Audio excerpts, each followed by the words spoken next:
என்ன மாதிரியே நெறைய புளியோதரை வெறியர்கள் வந்து கமெண்ட் பண்ணியிருந்தீங்க அன்னைக்கு. புளியோதரை கூட உருளைக்கிழங்கு தான் ரொம்ப டேஸ்ட்டா இருக்கும் அப்படின்னு சொல்லிட்டு. கண்டிப்பா அது உண்டு தான். ஆனாலும் முட்டை ஆம்லேட், அப்பளம், துவையல், அப்புறம் வெண்டைக்காய் மண்டிலாம் கூட சூப்பரா இருக்கும். இன்னைக்கு நம்ம வீட்ல வந்து பார்த்தீங்கன்னா, புளியோதரை தான். அதுக்கு வந்து உருளைக்கிழங்கு வறுவல் தான் வந்து பண்ணிட்டுருக்கேன். அதுக்கு வந்து கடாயில எண்ணெய் சூடு பண்ணிட்டு, கடுகு, சோம்பு வந்து பொரிஞ்சதுக்கப்புறம் பூண்டு வந்து தட்டி சேர்த்துக்கோங்க. கருவேப்பிலை இருந்தா அது வந்து சேர்த்துக்கோங்க. அதுக்கப்புறம் சின்ன சின்னதா கட் பண்ண உருளைக்கிழங்க வந்து நான் வந்து தோலோட தான் வந்து கட் பண்ணியிருக்கேன். நல்லா வாஷ் பண்ணிட்டு, அத வந்து சேர்த்து ஒரு வதக்கிக்கோங்க. அதுக்கிடையில நம்ம புளியோதரையை வந்து மிக்ஸ் பண்ணி வச்சிடலாமேன்னு சொல்லிட்டு மிக்ஸ் பண்ணிட்டு இருந்தேன்.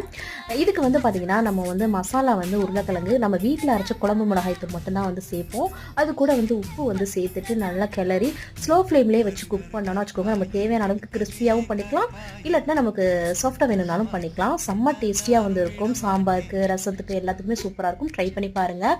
அம்மாச்சிக்கு கூட துவையல் இருந்தால் தான் ரொம்ப பிடிக்கும். சூப்பராக இன்றைக்கி வந்து சாப்பிட்டாங்க. நாளைக்கு ஒரு மினி விலாகில் பார்க்கலாம். பாய்.